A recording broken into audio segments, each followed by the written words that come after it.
There has been a debate for decades whether or not violent video games cause violence or aggression. The American Psychological Association explained that scientific research has demonstrated an association between violent video games use and both increase in aggressive behavior and decreases in prosocial behavior, empathy, and moral engagement. There are three types of models of aggression: the general aggression model, catalyst model, and the moderated mediation model. According to this model, genetic predisposition can lead to aggressive child temperament and aggressive adult personality. Individuals who have an aggressive temperament or an aggressive personality are more likely to produce violent behavior during the times of environmental strain.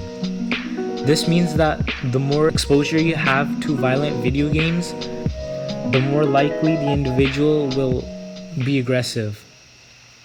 There are many studies that support this model.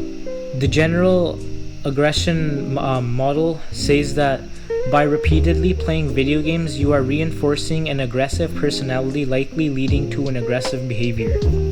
Your genetics determine if you will have an aggressive personality as a child or as an adult. Video games act as a catalyst to influence this behavior. Aggressive behavior is quite common in a child's teenhood years. However, violent displays seen on screen can cause violent behaviors. Aggression can be fed by all the gory details that a person sees on the screen. It's like adding fuel to the fire. The violent behavior may be passive unless something triggers that need for violence. Groups of people most susceptible to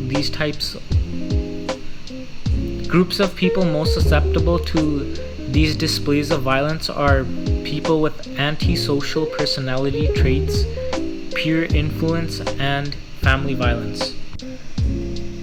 The moderated median model takes components of both models and shows deeper links of why violent video games lead to aggression, such as a disturbed household environment.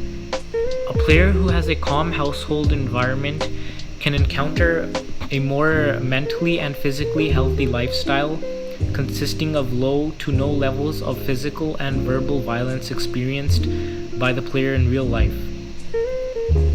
Whereas a player who has an unstable household and is always exposed to violence inside the virtual world and outside is prone to having more violent behavior as an overall less healthy mindset.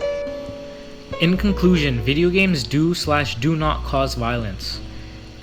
It all depends on how the person is doing mentally and how the environment around them is.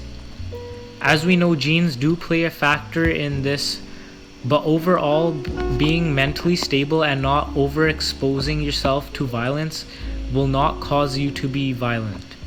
However, video games may cause aggression in some individuals, but aggression is not violence. If you can mentally control aggression, you can reduce your chances for pursuing violent acts.